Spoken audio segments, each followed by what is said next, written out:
Hello అండి, welcome to my channel అంగ్రీ birds kitchen. ఎలా ఉన్నారు? అందరూ బాగున్నారా? నేను బాగున్నా, మీరు కూడా బాగుండాలని కోరుకుంటున్నా.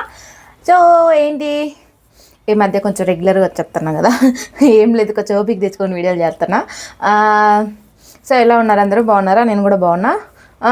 ముందుగా అయితే వాళ్ళకి మన వీడియో ఏంటంటే మోస్ట్ రిక్వెస్టెడ్ వీడియో అండ్ ఎప్పటి నుంచో ఈగర్లీ వెయిటింగ్ వీడియో. అంటే ఈగర్లీ వెయిటింగ్ ఏం లేదు, ఆల్రెడీ ఒకటి ఉంది, దాంట్లో క్లారిటీ లేదు, షార్ట్లో పెట్టాను. ఇప్పుడు కొంచెం పెద్దగా క్లారిటీగా పెడదాం. ఆ వీడియో ఏంటి అంటే మిరపకాయ బజ్జీ.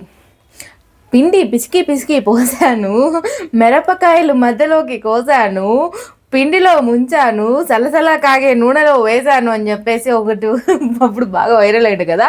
సో ఆ టైప్లో మనం మండిపోయే మిరపకాయ బజ్జీలు చేసుకొని తిందాం. ఇవాళ ఆర్డర్ ఏం లేదు, సో మనం తినడానికి చేస్తున్నాం కాబట్టి చేసేద్దాం. మ్యాటర్ ముందుగా ఎవరైతే నా ఛానల్ని, మనం వీడియోలోకి వెళ్ళే ముందు ఎవరైతే నా ఛానల్ని ఫస్ట్ టైం చూస్తున్నారో వాళ్ళైతే ఒక లైక్ చేసి, షేర్ చేసి, కామెంట్ చేసి, అలానే గంట సింబల్ కూడా ఆన్లో పెట్టుకోండి. అండ్ మీకు నా వీడియోస్ కనుక నచ్చినట్లయితే మీకు హైప్ పాయింట్లు కనిపిస్తే హైప్ పాయింట్లు కూడా ఇవ్వండి. అలానే ఎవరికైనా క్లౌడ్ కిచెన్ డీటెయిల్స్ కావాలి అని అంటే నా ఛానల్లోకి వెళ్ళేసి ప్లేలిస్ట్లో ఉంటుంది, మీరు వెళ్ళి డీటెయిల్స్ అన్ని కనుక్కోవచ్చు. సో మనమైతే మ్యాటర్లోకి వెళ్ళిపోదాం. ఇప్పుడు మండిపోయే మిరపకాయ బజ్జీ ప్లస్ ఆలూ బజ్జీ. ఒకే పిండితోనే మిరపకాయ బజ్జీ చేయొచ్చు, ఆలూ బజ్జీ చేయొచ్చు, బ్రెడ్ బజ్జీ చేయొచ్చు, అలానే పన్నీర్ బజ్జీ కూడా చేయొచ్చు. పన్నీర్ లేదు కాబట్టి నేను బ్రెడ్ బజ్జీ కూడా చేసి చూపిస్తాను. ఓకేనా? ఏంలా జస్ట్ ముంచి వేయడం అంతే. బట్ ఆ పిండి కలిపే విధానం ఏంటనేది మీకు ఇప్పుడు చూపించేస్తా. Let's go. మనం ముందుగా దానికోసం కావాల్సింది వచ్చేసి ఒక బొచ్చ. నేను ఇప్పుడు ఈ బొచ్చలో మనము శనగపిండి వేసేసుకుందాం. అది ఎంత క్వాంటిటీ అంటే నేను అన్నిటికీ ఇటువంటి గ్లాసే కొలత చెప్తున్నాను, ఎందుకంటే ఇటువంటి గ్లాసు మ్యాక్సిమం అందరి ఇళ్ళల్లో ఉంటుంది. జస్ట్ 2 ఇంచెస్ గ్లాస్ ఉంటుంది కదా, టీ గ్లాసు. సో ఈ గ్లాస్తో నేను 2 కప్పులు శనగపిండి వేస్తున్నా. రెండు గ్లాసులు శనగపిండి, 1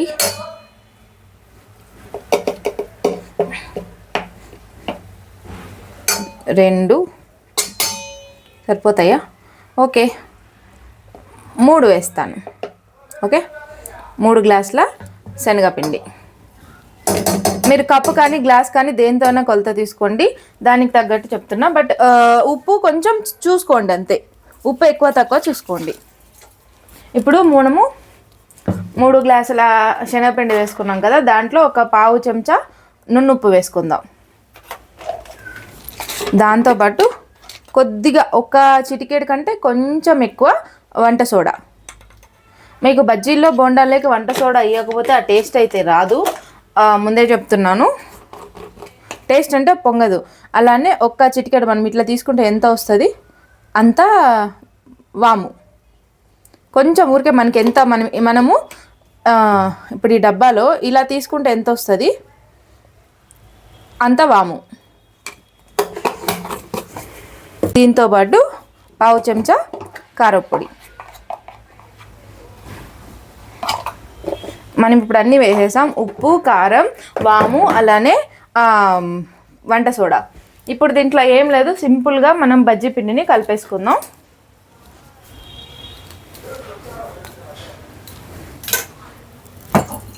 ముందుగా అయితే దీన్ని ఒకసారి ఈ విధంగా మొత్తం అంతా కలిసేటట్టు దీంతో కలిపేసుకుందాం. ఇది విస్కరు, చిన్న విస్కర్, నేను డిమార్ట్లో కొన్నా, 27 రూపీస్ పడింది నాకు. ఫస్ట్ ఉప్పు, కారము, సోడా పొడి అన్నీ కలిసేటట్టు ఈ విధంగా కలిపేసుకుందాం. ఇప్పుడు దీంట్లో కొంచెం నీళ్లు పోసుకుంటూ, ఇట్లా వాటర్ పోసుకుంటూ ఉండాలి, ప్లస్ దీంతో తిప్పుతూ ఉండాలి. అప్పుడే మనకు ఉండలు లేకుండా వస్తుంది.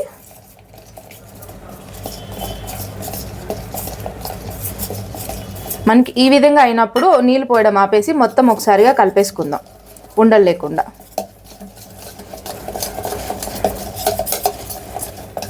ఎందుకంటే మళ్ళీ మనకి ఎక్కువ వాటర్ వచ్చేస్తాయి కాబట్టి.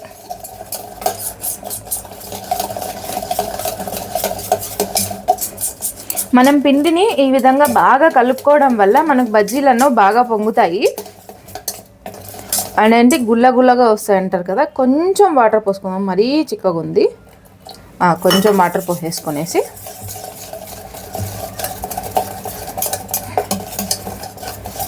ఇది నేను పట్టించిన శనగపిండి, ఎందుకంటే నేను శనగబాలు తీసుకొని ఆడిస్తాను. మనకి ఇది ఎలా ఉండాలంటే బజ్జీ పిండి ఎలా ఉండాలంటే ఇలా, అంటే కొంచెం కనిపిస్తుందా? మీకు చూపిస్తాను. ఇలా దీంతో ఇలా తీసుకుంటే ఇలా తీగలాగా కారాలి. ఇంత ఇంత చిక్కగా ఉండాలి పిండి, గుర్తుపెట్టుకోండి. ఈ విధంగా తీగలాగా ఉండాలి. సో ఈ విధంగా ఉంటే మనకు బజ్జీలు అనేవి చాలా బాగా వస్తాయి. ఇప్పుడు ఇంతే, దీన్ని ఏం లేదు, స్టవ్ వెలిగించేసి మనం మిరపకాయలు అవన్నీ కట్ చేసుకొని వేసుకుందాం. ఇప్పుడు మిరపకాయలు ఉన్నాయి కదా, నేను ఈ సైజ్ తీసుకుంటున్నా. ఇదైతే సరిపోతుంది కరెక్ట్గా. దీనికంటే పెద్దగా ఉండకూడదు, చిన్నగా ఉండకూడదు. ఈ సైజులో తీసుకోండి. దీన్ని మధ్యకు హాఫ్ కట్ చేసుకోండి కరెక్ట్గా.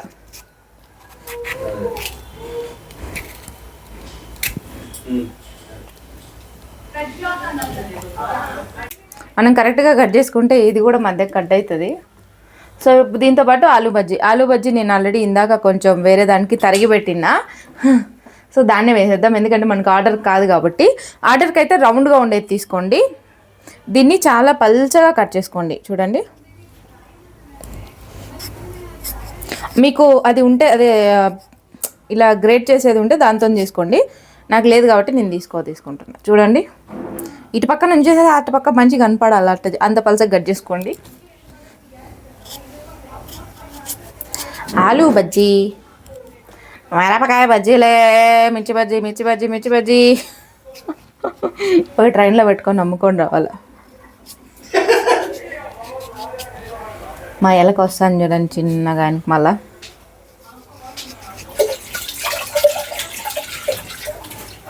ఇప్పుడు ఈ విధంగా పల్చగా కట్ చేసుకోవాలి, చాలా పల్చగా. మీకు అది గ్రేటర్ ఉంటే దాంతో గ్రేట్ చేసేసుకోండి. ఇప్పుడు మనకు నూనె అయితే కాగిపోయింది ఆల్మోస్ట్.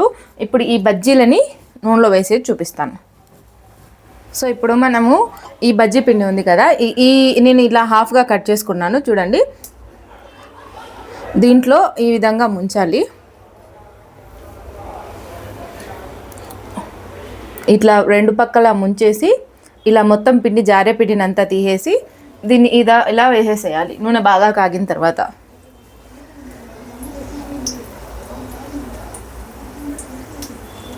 చూడండి, ఇలా ముంచి ఇలా మొత్తం ఈ కారే పిండి అంతా తీసేసి వేసేయాలి. అలానే సేమ్ ఆలూ బజ్జీ కూడా.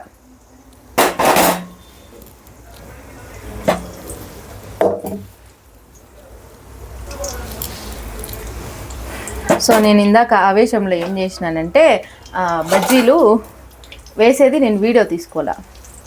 సో ఈ విధంగా మనం వేసేసుకుందాం. ఇప్పుడు దీంతో పాటు ఆలూ బజ్జీ కూడా వేసేసుకుందాం.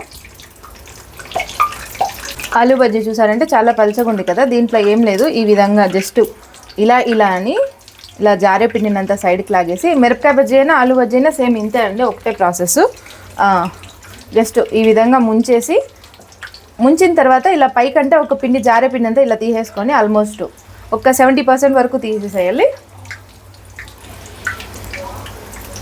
ఇలా చూడండి, ఇందులో చాలా జాగ్రత్తగా ఏం లేదు, జస్ట్ ఈ పిండి ఎక్కువ జారే పిండి తీసేసి కొంచెం వేసేయాలి, అంతే, సింపుల్.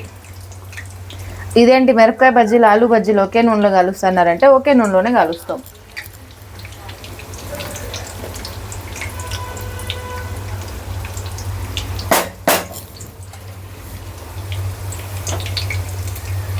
చూసారంటే నేను చాలా పల్చగా వేశాను, అయినా కానీ మనకి ఉబ్బుతున్నాయి.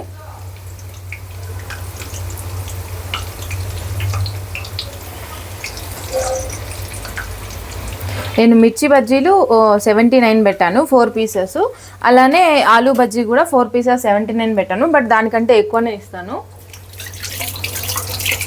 ఒక 5 పీసెస్ అలా ఇస్తాను. మిర్చి బజ్జీ అయితే 4 ఇస్తాను, ఆలూ బజ్జీ అయితే ఒక 2-3 పీసులు ఎక్స్ట్రా ఇస్తాను.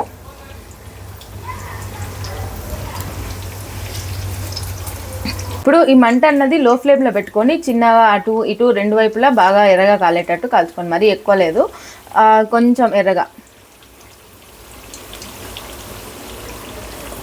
మనము ఆలు అన్నది చాలా సన్నగా కట్ చేస్తాం కదా, సో దానివల్ల త్వరగా ఉడికిపోతుంది. అందరూ ఉడికిపోదు పచ్చిగా ఉంటుంది అనుకుంటారు కానీ బట్ ఉడికిపోతుందండి. మనకు మిరపకాయ కూడా చూడండి బాగా కాలుతుంది. ఈ విధంగా మిరపకాయ కూడా కాలాలి, అప్పుడే మనకు తినడానికి బాగుంటుంది, నోట్లో క్రంచీగా క్రిస్పీగా.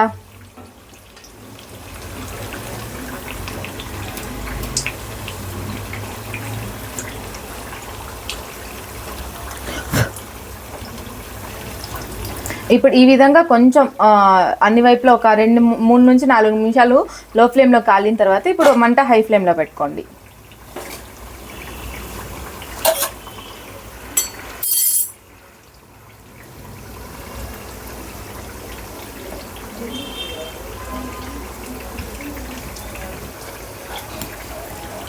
మనం మిరపకాయ బజ్జీలు కాలిపోయినాయి, ఇవి తీసేద్దాం.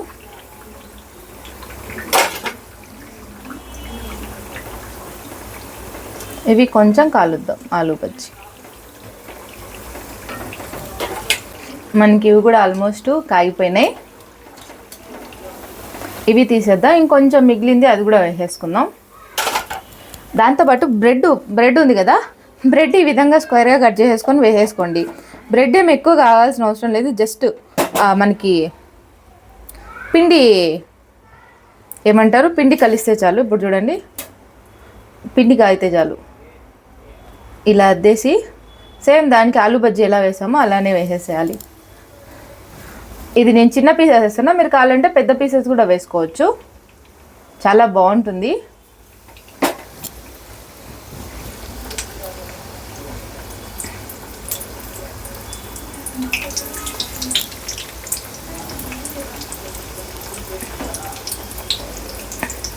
సేమ్ మీరు పన్నీర్ పకోడా చేసుకోవాలనుకున్నా కూడా సేమ్ ఇంతే ప్రాసెస్. పన్నీర్ ఈ రకంగా ఈ సైజెస్లో కట్ చేసేసుకొని నూనెలో వేలు చేసుకుంటే సరిపోతుంది. ఇవి కూడా మనం 2 పక్కల బాగా కాల్చుకుందాం. మనకి లోపల బ్రెడ్ కాలాల్సిన అవసరం లేదు, పైన పిండి కాలితే చాలు.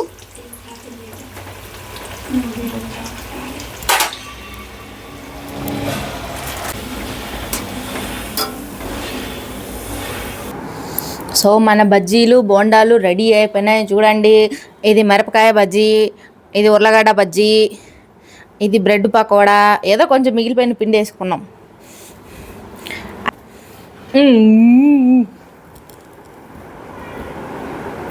ఇది నేను ఎమ్మీగా టేస్ట్ చూసేసి చెప్పేస్తాను. మిరపకాయ బజ్జీ తిన్నాను, దాంతో ఒక ఎర్రగడ్డ కొరుక్కున్నాను, సూపర్గా ఉంది. సో అది ఇవాళ మన రెసిపీ. నా వీడియోస్ కనుక మీకు నచ్చినట్లయితే లైక్ చేయండి, షేర్ చేయండి, సబ్స్క్రైబ్ చేసుకోండి, అలానే గంట సింబల్ కూడా ఆన్లో పెట్టుకోండి. ఓకేనా? బాయ్ బాయ్, మళ్ళీ ఇంకొక వీడియోలో కలుసుకుందాం. సబ్స్క్రైబ్ చేసుకోండి.